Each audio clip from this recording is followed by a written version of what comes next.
The medium tank M2 was a United States Army tank that was first produced in 1939 by the Rock Island Arsenal, just prior to the commencement of the Second World War in Europe. Production was 18 M2 tanks, and 94 slightly improved M2A1 tanks, for a total of 112. Events in Western Europe rapidly demonstrated that the M2 was obsolete, and it was never used overseas in combat. It was, however, used for training purposes throughout the war. The M2's features included an unusually large number of machine guns, bullet deflector plates, and sloped armor on the hull front. The main armament was a 37mm gun, with 32mm armor. The M2A1 had a 51mm gun mantlet. Some features of the M2 series,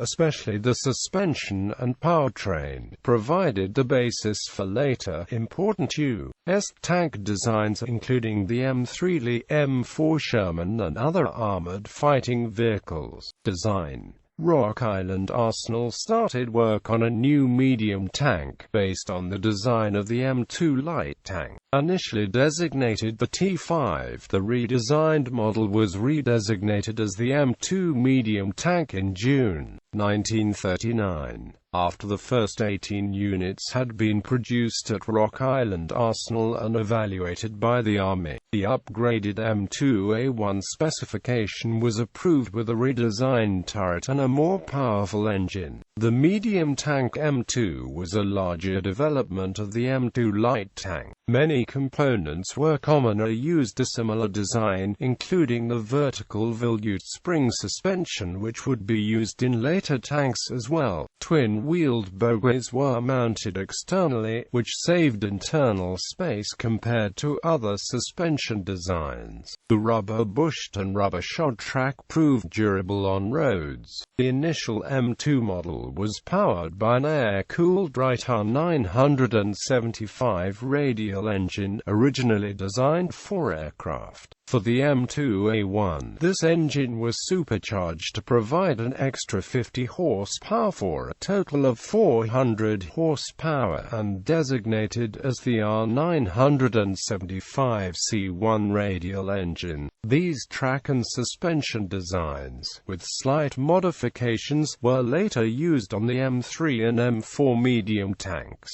The M2 had a high superstructure, with a sponson-mounted machine gun in each corner. In addition, 2 more machine guns were fixed in the glacis plate and fired by the driver. Surmounting the superstructure was a small revolving turret armed with a 37mm gun M3 and a coaxial machine gun. The 37mm gun could penetrate 46mm of face-hardened armor sloped 30 degrees at a range of 500 yards, and 40mm at 1,000 yards. This armament configuration was a hybrid between the sponson-mounted weapons of the Mark 8 Liberty tank of World War I vintage, and the combination of turreted cannon, coaxial machine gun and glacis-mounted machine gun that was almost universal in World War II medium tanks. A crew consisted of the tank commander, a driver and 4 gunners. The vehicle provided internal stowage for 200 rounds of 37mm ammunition and up to 12,250 rounds of .30 caliber. Bullet deflector plates were installed over the rear fenders. The idea behind these plates was that the tank could drive over a trench, and the rear sponson machine guns could then fire onto the plates. The bullets would deflect into the trench of the area directly behind the tank. Like the sponson machine guns themselves, the deflector plates turned out to be useless.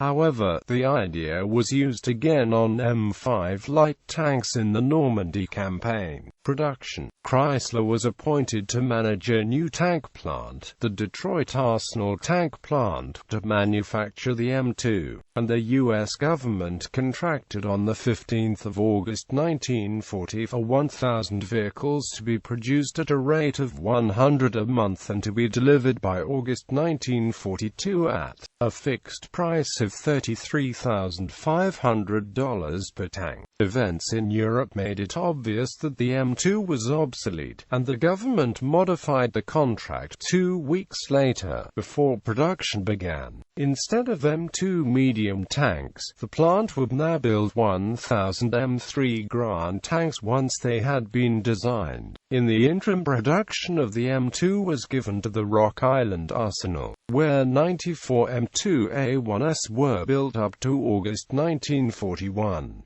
The M2A1 had slightly better armor and a slightly larger turret than the original M2, since it had the turret from the M3 light tank, with gun mantlet armor 2 inches thick. Service. The M2 was already obsolete when it entered service. It compared poorly with contemporary European tanks, such as the French S-35 and German Panzer III, which could withstand 37mm anti-tank guns. The 37mm main armament of the M2 was equivalent to the 37mm the Panzer III. 47mm S-35 had more powerful guns. By 1941, the Germans had begun upgrading the Panzer III with a 50mm L-42 gun, and the Soviets had fielded the vastly superior T-34, with a 76mm gun and a sloped 52mm glacis plate. Given this,